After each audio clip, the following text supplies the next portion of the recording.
நிறைய பேர் என்கிட்ட பர்த்டே எப்படி போச்சுன்றத ஒரு வீடியோவாக போடுங்கன்னு கேட்டிருந்தீங்க. ஸோ அவங்களுக்கான தான் இந்த வீடியோ. இந்த வருஷம் பர்த்டேக்கு நான் புதுசாக எந்த ட்ரெஸ்ஸுமே எடுக்கலை. பிகாஸ் ப்ரெக்னெண்ட்டாக இருக்கும் போது புது ட்ரெஸ் போடக்கூடாது அப்படின்ற மாதிரி சொன்னாங்க.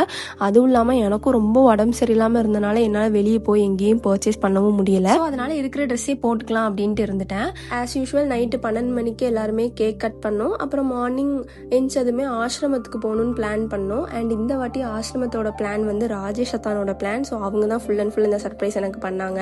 அண்ட் இந்த வருஷம் பர்த்டேயும் ஆஹா ஓஹோன்னு ரொம்ப செலிப்ரேட் பண்ண வேண்டாம் தான் நானும் நினச்சிட்டு இருந்தேன். அதே மாதிரி நடந்துருச்சு. பட் மணி தான் கொஞ்சம் வருத்தப்பட்டுட்டு இருந்தாங்க, எதுவுமே பண்ண முடியலையே பிள்ளைக்கு அப்படின்னு சொல்லிட்டு. நைட்டு ஒரு பெரிய சர்ப்ரைஸே வச்சாங்க. அது எல்லாருமே பார்த்துருப்பீங்க. நம்ம வீட்டு மாடியிலேருந்து கட் அவுட் சர்ப்ரைஸ் ஒன்று கொடுத்தாங்க. அது ரொம்பவே புதுசாக இருந்துச்சு. எனக்கு பார்க்கும்போது எப்படி இது பண்ணாங்க, எப்படி இந்த யோசனை அவங்களுக்கு வந்தது அப்படின்ற மாதிரி இருந்துச்சு. என்னோட பர்த்டேக்கு நான் ஆசைப்பட்ட ஒரே விஷயம் என்னன்னு பார்த்தீங்கன்னா, டே ஃபுல்லாக மணி என் கூட டைம் ஸ்பெண்ட் பண்ணணும் அப்படின்னு நினச்சேன். அண்ட் அது எனக்கு சக்ஸஸ்ஃபுல்லாக முடிஞ்சுது. அன்றைக்கி டே ஃபுல்லாக அவங்க என் கூட தான் இருந்தாங்க. அதுவும் இல்லாமல் இந்த ப்ரெக்னென்சி டைமில் எனக்கு அவங்க கூட டைம் ஸ்பெண்ட் பண்ணுறது தான் ரொம்ப ஆசையாகவே இருக்கும். நிறைய கேர்ள்ஸ்க்கு இது ரிலேட் ஆகும்னு நினைக்கிறேன்.